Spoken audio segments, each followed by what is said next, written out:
Let me tell you of the days of high adventure.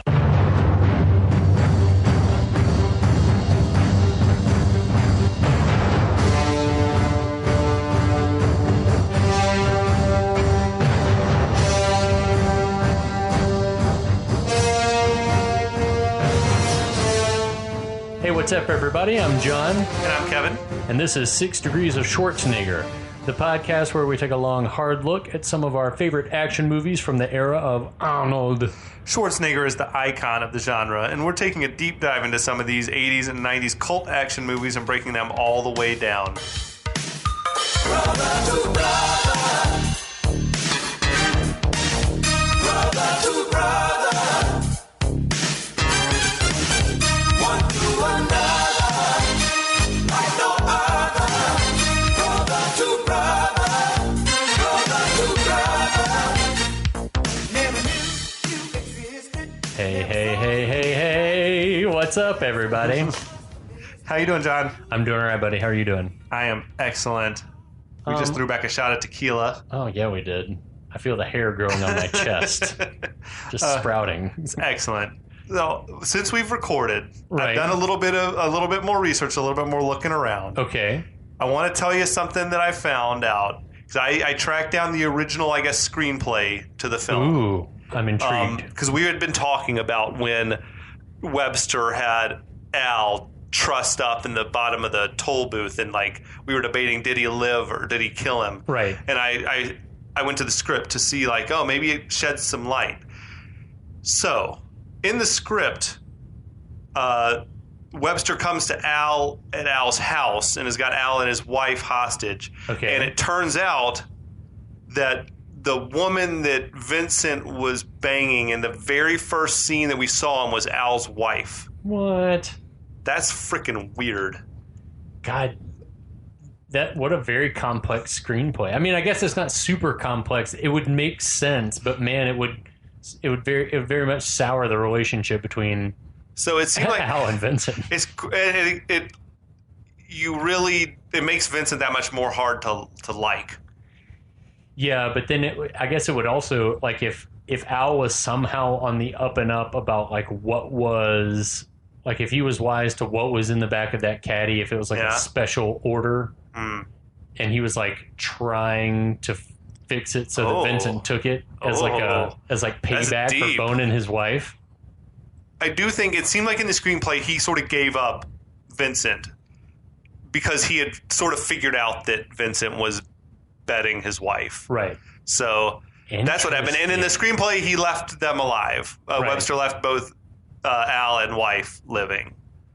So for whatever it's worth. I like the thought of a world where Al is still alive and still working at the parking deck at LAX. Another thing I've been thinking about. Yeah. So Vincent, when Julius showed up at Vincent's office and saved him from the Klane, Right. and then we thought he might ditch him again, but he took him with him, and we're like, oh, okay, he's taking him with him. Right. But he knew he was going straight to steal a car. Yeah. So, like, he just took this dude to make him an accomplice, an accessory.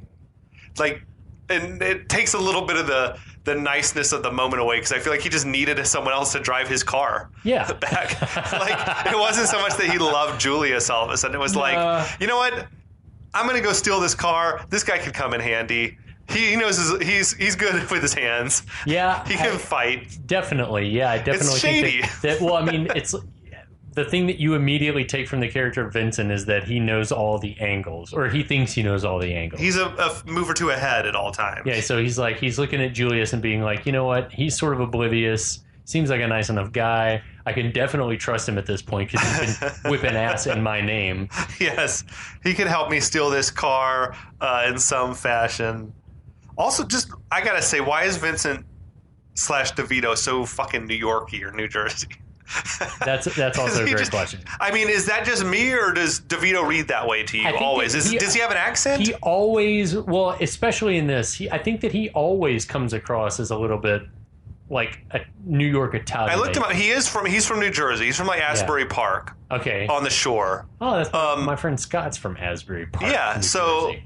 but to me, I don't know if he even has an accent. He just seems like a New Yorkie dude. I think that it's probably. Are there dudes like in California that are like that who have been in California their whole life? I don't know, but I think it's probably a conscious choice because it makes him sound more streetwise. Yeah. It makes him sound like, oh my gosh, he's sort of slippery, sort of. Yeah. You know? Yeah. That's just some things I've been thinking about since the last time we recorded. I like that. I guess we should probably get caught up on like what happened in the last episode. Bring us up to speed. The last time that we talked, reunited fraternal twins Julius and Vincent were getting reacquainted. Julius decided he was going to light out for a two-way marathon to find one of their lab dads, who tells him about Traven, one of the scientists that was on the project, who can give them more info about their background. It's and like maybe Werner's counterpart or something. He's in Los Alamos. Meanwhile, Vincent, as he's tooling around town for whatever unknown reason in that Cadillac, finds a strange contraption in the trunk and a recording saying that he should take the car to a Mr. Beetroot McKinley in Houston. When he calls this guy, he agrees to deliver the car for $5 million. As Vincent's about to blow town, Julius, Marnie, and Linda all show up at the house, and a fun road trip ensues. Yeah. And they reach Santa Fe, where Julius and Vincent roll up into Los Alamos and visit with Traven, and the story's about to just pick up. That's absolutely right. So Traven takes them down to the basement laboratory that we saw in the very, very opening of the film. Doesn't it it's sort of reminiscent of the basement at the end of Commando? It's like, I just wish it all happened in the same universe. I've also been thinking about that. Your theory that Matrix could be like another clone of Julius. I love that. I love the thought of like, what if what if Dutch from Predator was also a clone? These sort of like elite military Schwarzeneggers. What if they were all in one universe and they were clones? Kevin, this is a screenplay that's just dying to be written. I love that shit. It really is, though. It's like where all of these people existed in the same universe. The technology exists to put them all on screen at the same time. We have to. Dude, that's a movie that's like...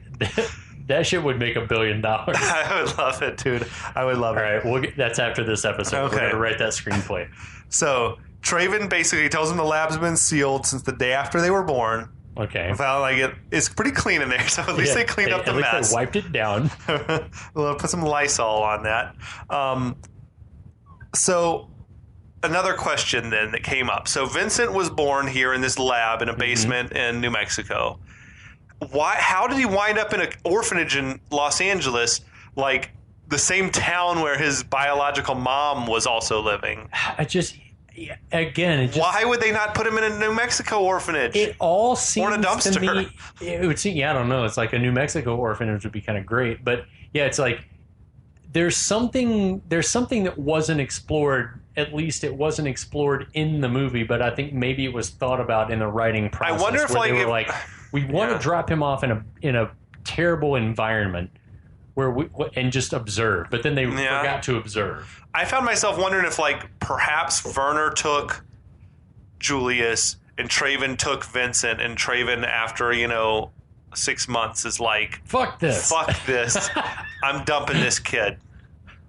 But I still don't know why it would be. Let me take him to the town where his mother lives and dump him there. Maybe I don't know, because I don't. It doesn't make a lot of sense. Any idea? I don't have any clue. Okay. Well, this old laboratory is filled with a bunch of antiquated medical equipment, pristinely clean medical, glass IV bottles and stuff like that. Yeah. Traven says, Julius was born first. We weren't expecting you. I love you motion over his shoulder. We were expecting him. Fuck. Yeah. Again, how could they not know that she was carrying twins? I don't know. The greatest medical minds of the time would have known. So I looked around a little bit. Ultrasound wasn't invented until 1956. So it wasn't around. Okay. But from my research, it does seem as though it should have been something that it was possible to know. Yeah. for it to have been, I mean, it did come as a surprise sometimes back then, but this would have been like the most closely studied pregnancy in the history of the world. To think that there wouldn't have at least been the best trained midwife on the planet there to feel and be like, yeah, oh yeah, there are two babies in there. They would be able to, even in that day, they would hear two heartbeats, two different heartbeats, or they would take x-rays and you would see two fetuses in there. Two skeletons. It's just, Also, I guess Marianne was unconscious during the delivery because she doesn't seem to know there were two. That's a great point. Maybe they put her under and it was a C-section. I don't know, but that's an interesting thought. She doesn't seem to have been awake for the delivery. They wouldn't have wanted her to be awake for the delivery. They would not have? No. So then they could tell her anything they wanted? Yeah. Do you think they were always planning to tell her that the kid died? Yeah, which is, again, it's like, why?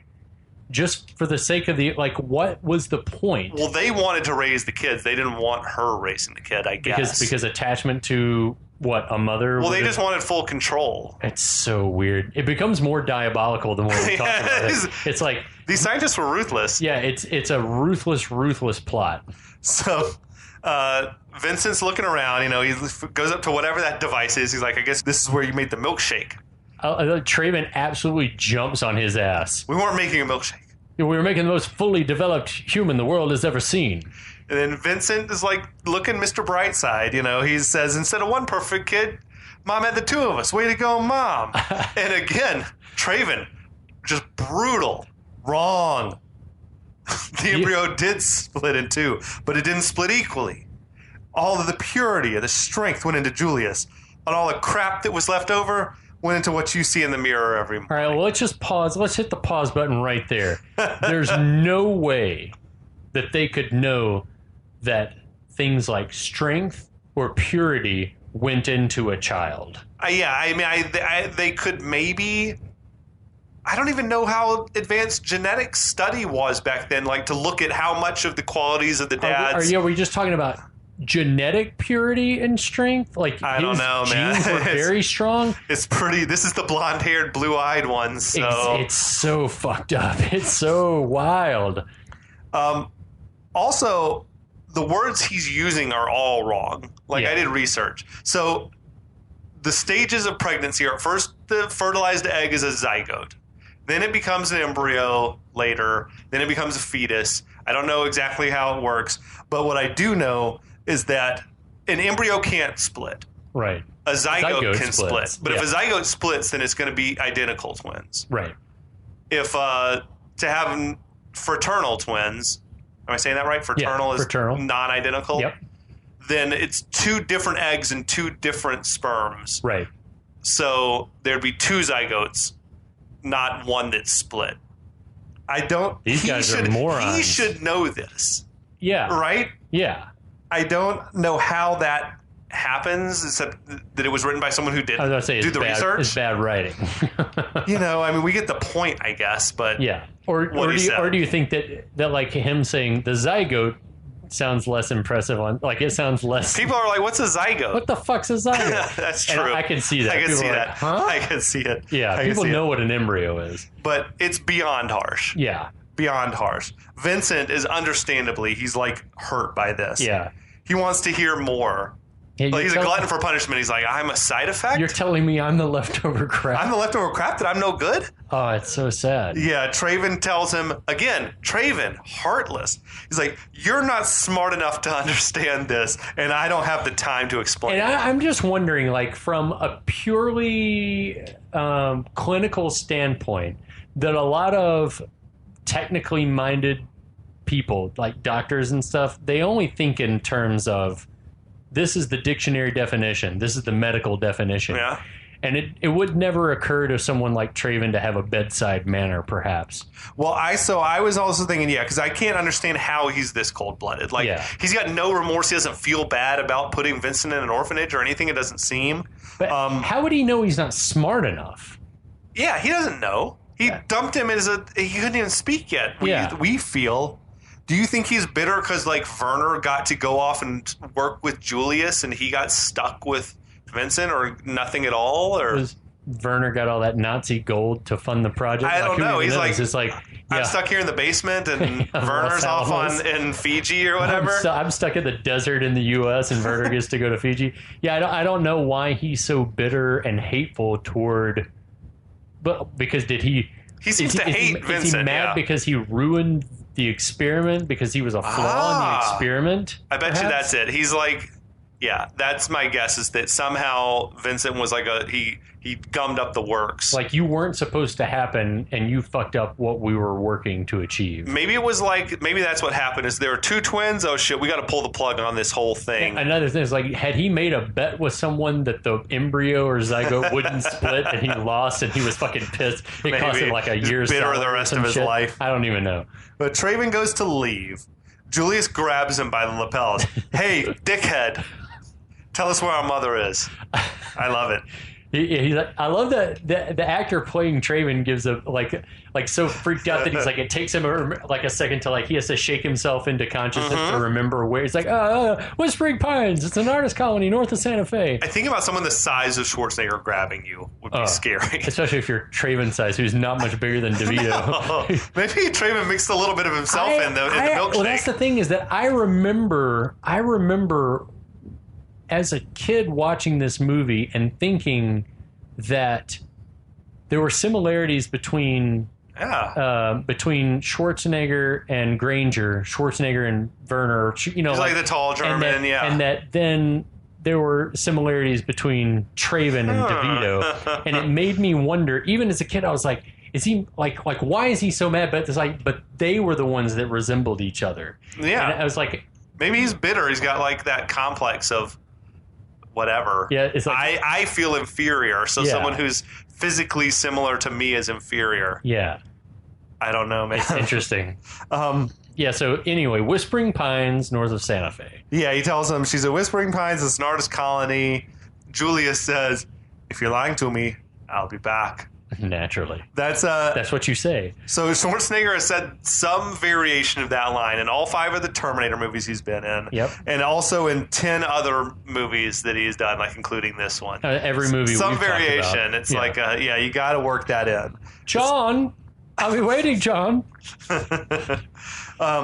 Vincent, completely understandably, is just destroyed by this revelation. Can you imagine walking into a room with a stranger that you'd never met that was just like, you're an accident and you're a worthless piece of shit, and you're not crap. you're not even worth me explaining to you why you're worthless. It's unbelievable. So Julius guides him out of the room. Yeah. Because he's like in a daze. So now they're out in the parking lot. Vincent has regained the ability to speak.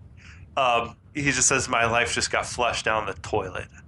I'm genetic garbage. It's like, imagine that. Like, I feel like most people have been at that point at one point in their life where you just feel like your life got flushed down the toilet. And it's fucking rough. Yeah. Or like you live with an imposter syndrome where you're just like, God, I suck. I can't do anything right. But then to be flat out told you're worthless. You're not even meant to be alive. Yeah, it's bizarre. And like, you're the crap that's left over from a good person. You're the dryer lint, my friend.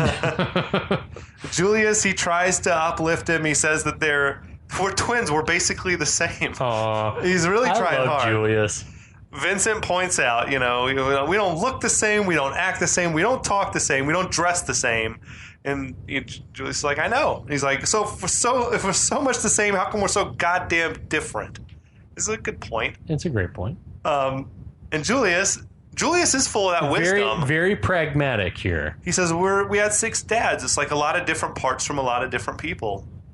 I like that Vincent seems to at least consider this idea. And he points out, as we mentioned, like, I was raised on an island where I was loved and cared for and nurtured, and you were you didn't have any of that. Like, you were on your own, and all you could learn was that you couldn't depend on anybody but yourself. That's like the nature versus nurture storyline that they didn't really mess with as much as they could have. I feel like any plot hole that this movie has could have been fixed by that. But I wonder if they thought that it would make the scientists seem too cold-blooded and Nazi-ish if they were like, we're going to do an experiment. Well, I also wonder if earlier versions of the story, like if the twins were more identical, and then the storyline is like, then it's a nature versus nurture story, that the guy with the good upbringing has the good life. It's like Us, the Jordan Peele movie, where it's like, if we swapped out as kids, I could be the one that's got my shit together, and you're like the jailbird or whatever. I love the little bit of dialogue here. It's like, you see, Vincent, you're the missing part of my life, and I'm the missing part of your life. And when we find Mama, we can feel the missing part of hers. We won't be alone anymore. We can be a family. It's so sweet. He's so sweet. That inspires Vincent, who goes like full Oscar mode. He's like, like with a Christmas tree and Thanksgiving dinner, and he's like, yeah. All the fun family stuff that he's probably never had his whole life. Oh, it's great. That moment together is very, very awesome. So I found myself as I was watching this scene and as Schwarzenegger's playing it out in the Born to be Bad t-shirt. Like, I was just wondering how many of those t-shirts they must have had on set. Probably a shit ton. Yeah.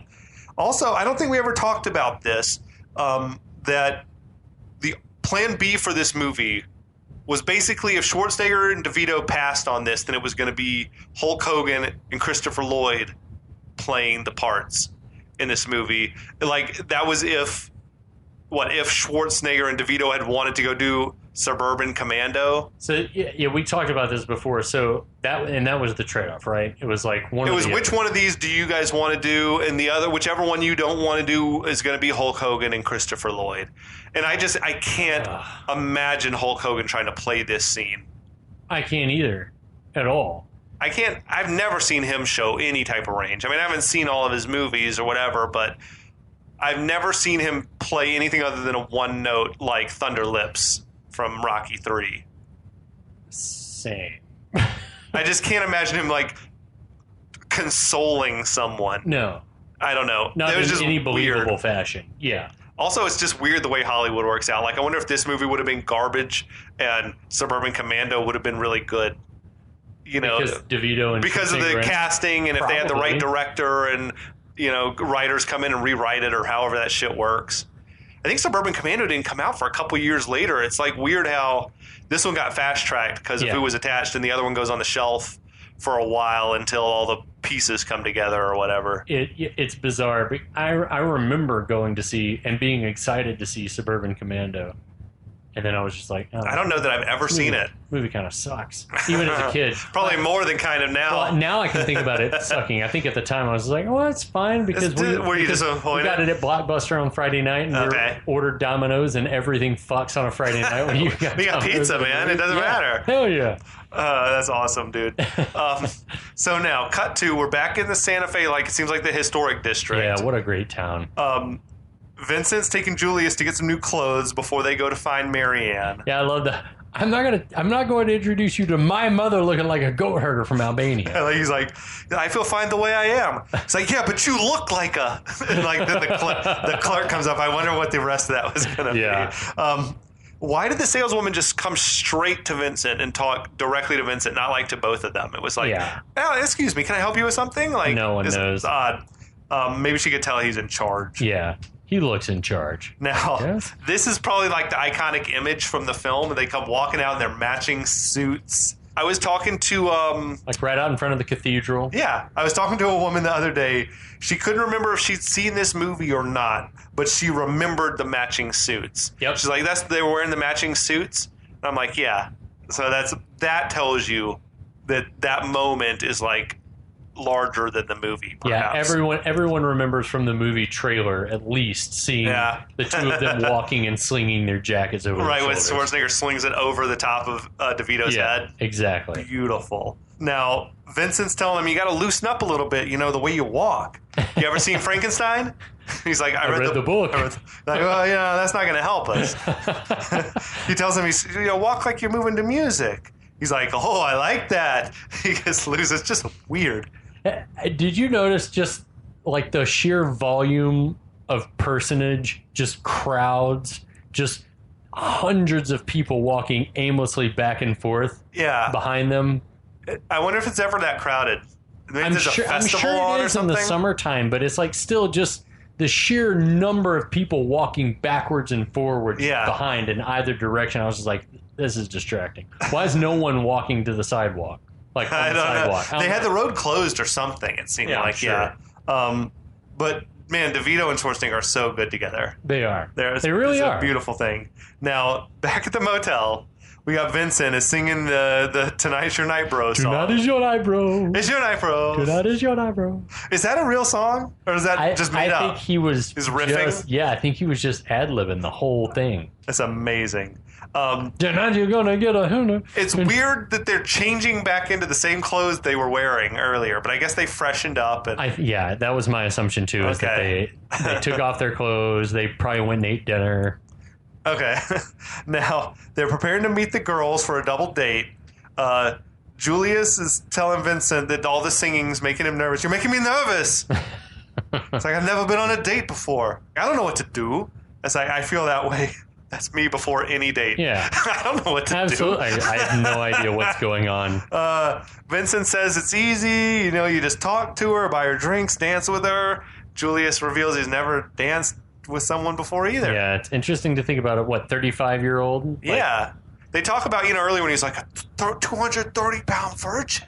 But I was thinking like a 35-year-old virgin, that's like pressure. The only woman he's ever been around is that lady in the moo-moo. Moo lady. She didn't teach him the ropes. No. But Vincent offers to give him some pointers on how to teach him how to slow dance, teach him a little waltz. It's like a great comedy scene. I want to know, like, where does Vincent take women that he's waltzing with them?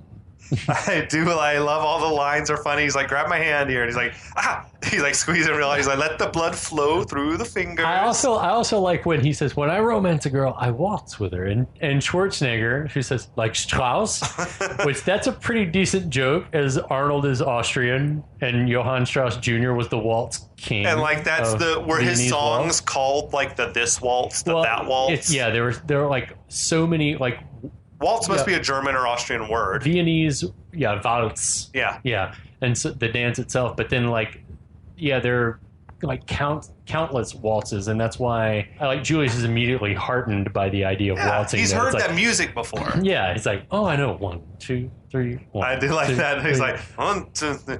Don't move your lips. Don't move your lips. Then he like starts gritting his teeth. 1, 2, 3, 1, 2, 3. He's like, no, don't grind your teeth. You're grinding your teeth. Yeah. He's like, just see if you can count without moving your lips. Do you get the feeling that DeVito was like ad-libbing all of this? It felt that way. It definitely felt that way. In the screenplay, there was a scene where they was like teaching him to dance, but I feel like the dialogue might have not been there. It to me seems so organic, because even if, let's just picture a world which this was the case, where Arnold's not a comedic actor. He's never done this before.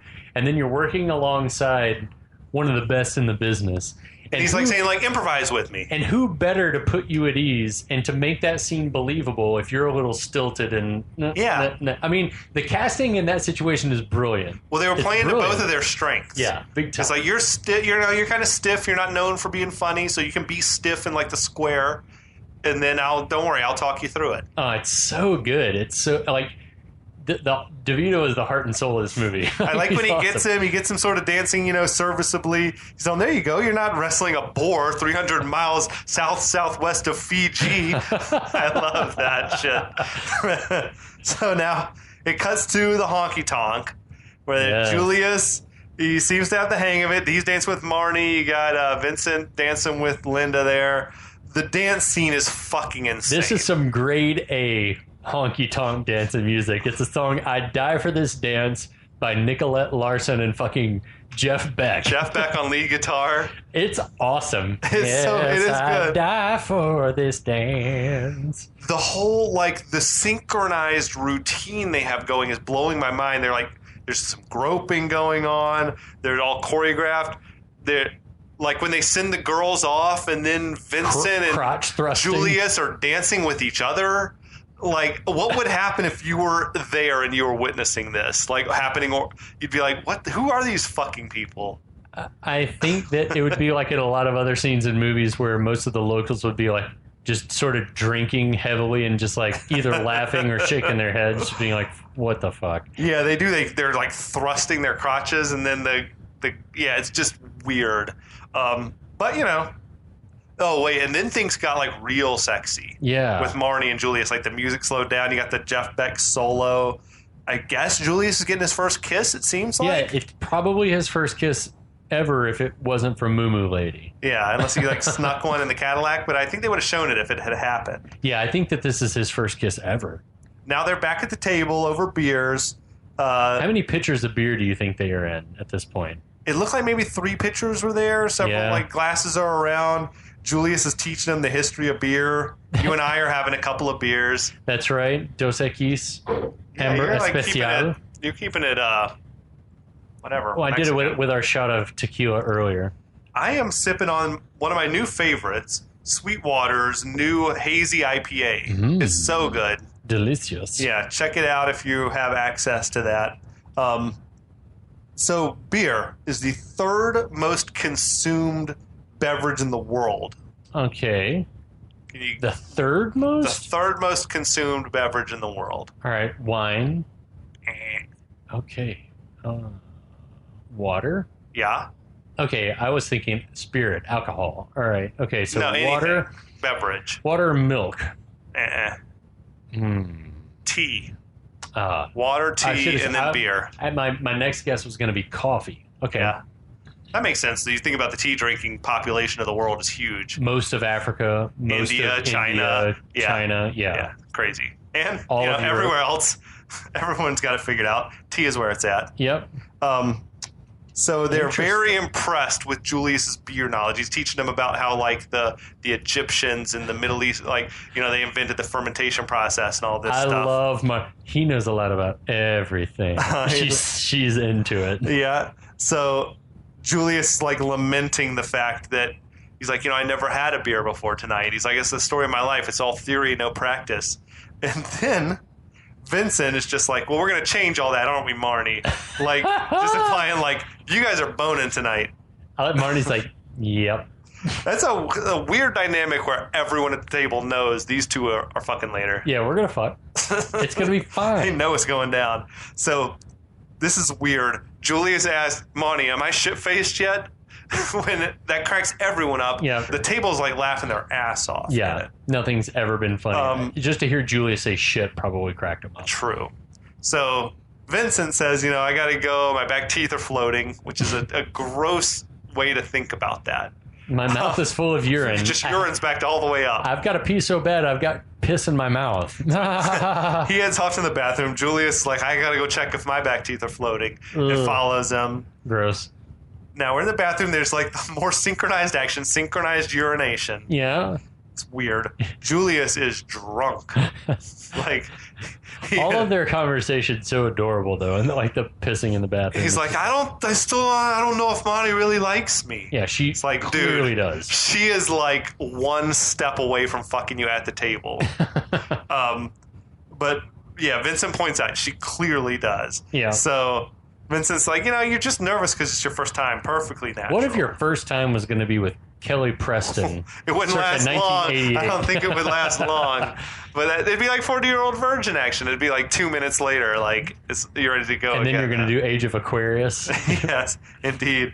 So, Julius asked Vincent, were you nervous your first time? It's like, you kidding? I was 12 years old, and she was a nun. Talk about pressure. I love that. I love the way that joke paid off. Like, yikes! 40 minutes later, that's awesome. That's good writing. It is also just like disturbing. Well, a number being of a nun levels. or a priest is hard. Yeah, it's not for everyone. Yeah, I love all the synchronized like washing and drying of hands and shit. Right during the scene. So I also love the moment where Vincent opens up to him. You know, because he's been kind of like playing it close to the vest. But he says, you know, ever since you've come into my life, things have just been getting better and better. And Julia says, I feel the same way. It's you ever poured your heart out in the men's room? I don't think I've done it in the men's room. No. Maybe in You? the hallway outside. I don't think it's ever been in the men's room. No. Yeah, you got a lot of beer flowing, and like it lends itself to that, but not there are in all the kinds bathroom. of smells and other things, and You don't want to linger in the bathroom. No, prying ears. Yeah. I do like. Julius says, I feel the same way. He scoops him up and he's like, I just want to hug you and love you, love you, love you. And the very disturbed Native American patron walks in, just giving him the look. He's like, he's my brother. Okay. Yeah, right. So now, Linda and Marnie are back out at the table. We see the Klanes come walking into the bar. Oh, fuck. Linda asked Marnie if she told anyone where they were going. And Marnie says, yeah, I told our boss. He's like, oh, by the way, we're fired. Whoops. She's like, uh-oh. He's like, oh, you hated that job or whatever. It is fucking weird that the boss would tell some strangers that came in where to find them. They're going to Santa Fe. Also, Santa Fe's not a small town. You think we're just So going bar to bar? Were the Klanes just like looking in every bar in Santa Fe that night? I gather that's probably what was happening. Wow. But would they go all the way to New Mexico over this? That's a lot of hard work to shake someone down and or kill someone. You're Why leaving wouldn't like, don't you have other business stuff going on back in LA? I guess maybe I don't know. if they stopped by his house and they'd gotten shot up by Webster, Right. they'd have that extra, made it personal. But it's still like, Jesus. That's a long way to go. But especially if two of your boys are shot up. Yeah, they're on crutches. It's like Yeah. we definitely should do this now instead of waiting. Anyway. The Klanes approach. They say, it's nice of your boss to tell us where we could find you. And then two of the three, like, they corner the sisters there in the booth. Yeah, Bert and Bob trapped the sisters in the booth. Now, Vincent and Julius return. The Klanes tell Vincent they don't like being shot. And he's, it comes as a surprise. A shot? Who shot you? Yeah. And then Julius wants to know what it is. What do you want? He's like, we want to take Vincent outside and kill him. That's a problem. Okay. The third Klane grabs Vincent. That's Morris again. Okay. I do like Julius grabs Morris then, so don't touch him. And the leader pulls a gun out and presses it into Marnie's ribs. This is... Julius goes sort of like into a trance. Yeah. He says, you've forgotten the second rule in a crisis situation. You moved too soon. You moved too soon. The second rule in a crisis situation. If you choose to bluff, you must be prepared to have your bluff called. I like that Morris recognizes this. It's like the same kind of crazy shit He's Julius starting that was funny saying. talk again. He's talking that funny talk again. He's like, this is no bluff. Sure it is. Right? He's not going to shoot Marnie in the middle of a crowded bar. Yeah, I don't think so. Okay. That's just my thing. But yeah, he says it's not a bluff. Then a couple of more gigantic dudes step out and grab Julius. And these are some favorites. Sven Ole Thorson and Gus Rethswich. A.K.A. Buzzsaw. Fresh off doing Running Man with Arnie. I know. I love that, like, Sven is his boy. And then, he must have liked... Well, it's not easy to find guys that are bigger than Schwarzenegger. Right. So I guess more imposing, like standing on either side of him. Who could be 6'4" and have 40 pounds on him? There's not a lot of those dudes around. But still, there's that element that it's like, as Arnold's picking his way through Hollywood, he's like learning the names of people he knows and trusts, and it's like, I've spent time on screen with this person, and we got along really well. I like that. It humanizes them. So Julius, he like kicks into action. He disables 4 of them in the blink of an eye. It's amazing. It is fucking badass. Vincent, he delivers an elbow to the gut of Morris. He grabs the guitar and just busts it over Morris's head. The patrons in the bar love it. The band also seems okay with it. Yeah, this is fine. He just fucked up our guitars at a Gibson. It's a fucking Martin. Jesus. No, they're cool with it. Assault, carnage. Yeah. I love the line Julius to Vincent. I love it when you hit people. Nice little callback. Yeah, to earlier in the movie. The twins and the girls, they get the hell out of there. That's right. People are just like dancing around the laid out Klanes. Movies are weird. No one's calling the cops. Totally. This is not Roadhouse, where there would have been a stop to that fight pretty quickly. Now, back at the motel, Julius is like setting up his little bed on the floor. Right. I feel like he's reminiscing about like what a great day it's been. He's like a child in that regard. He's like, we went to the zoo and we went to the store and we got some ice cream. He's like, and we did this visited our fun stuff." birthplace and we bought new clothes, then we danced the waltz, and we got in a fight. It's so good. He's like, I'll tell you, life just doesn't get any better than this. And Vince is like, oh, yes, it does. Wow. Vincent's like, he's setting up a little romantic mood in the room, yeah, there's too. a bottle of wine here, a good bottle of wine, he assures him. Yeah. So, yeah, Vincent says he's going to go tuck Linda in and read her a bedtime story. Don't wait up for me. Hot. Vincent leaves. He's singing the It's Your Night, Bro. Tonight is your night, bro. It's your night, bro. Seconds later, there's a knock on the door. Right. Julius is like, oh, Vincent, you locked yourself out. Oh, what a knucklehead. He is very surprised to see Marnie, not Vincent, at the door. Ship. You got to feel like this was orchestrated with the knowledge of everyone except for Julius. That's when I like. Did Marnie say to Vincent, like, "I need you to make your not that it would have need to be like we didn't need to have this conversation, but I want to bone him. So can you please? I'm going to deflower him tonight." Oh my! Was that in the back of Marnie's mind this whole time? Like, I want to be his first. She wanted to pop his cherry. Yeah, but it's like she has it. It's like I don't know. I don't know if things are different from when you're 18 or whatever until you're 35. It's like some things have to remain constant, and that is that it's not going to be impressive. Probably not the first time. It's going to be a disaster. But then you and I have talked about if Julius has been born and bred and genetically engineered to be the perfect human being, is he preternaturally attuned to what women want and what good lovemaking is? Kelly Preston offsets all of that. Like, if it was Kelly Preston offsets all of that. Nothing, no exposure to Moo Moo Ladies like can prepare you. Yeah, I suppose that's true. I suppose that's true. Now, back in the motel room, Marnie says to Julius that Vincent and Linda wanted to be alone, so I guess I got to sleep here tonight. No. She asks which bed she should take. You know, he says, oh, either one's fine because I'm going to be on the floor. Then she sort of just puts it on him. Like, she presses up on him and kisses him. And then I fucking love it when a girl takes charge. I gotta say. But he awkwardly, like, slips past her and is like, oh, well, there's this awkward good night. She's like, yeah, she strips down to her little silky nightie. So she's, like, walking around outside. And not a lot. Not a lot. It's cold in the desert at night. Yeah. Anyway. Julius, I feel like, is looking at her in the mirror. It's a little payback to that earlier scene. And flexing his pecs. Yeah. She strikes a pose on the bed and gets his attention by telling him good night. Pose? We talked earlier about what's the best a person has ever looked on film. And this might be the moment. Her in the Cadillac earlier in the movie or this moment is like, what is happening? 10-year-old Kevin, or however old I was when I was checking this out on HBO, I didn't understand why this made me feel some feelings. I didn't know what it was, but this was like it. Millennia of human preservation were every instinct in my body was telling me alive in you. I like this. I don't know why I like this. I need to perpetuate the species. I like this.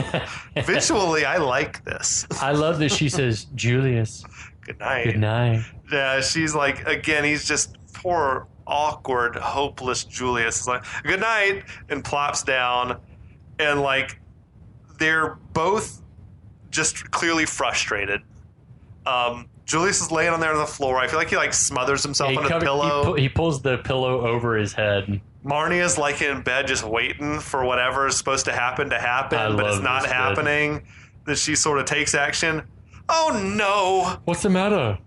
This bed is lumpy. It sounds like a fucking, like, this bed is lumpy. It's like old school. It sounds like a 30s or 40s movie star. Or like fucking Lana Del Rey, like the way she sings on songs, just this old fashioned sort of. It's very much an affectation. Yeah.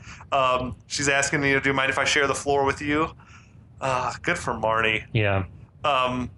So she plops down there, they kiss, and then it's just on. Mm-hmm. He's like, what do I do now? She's like, we'll figure it out. She knows what's up.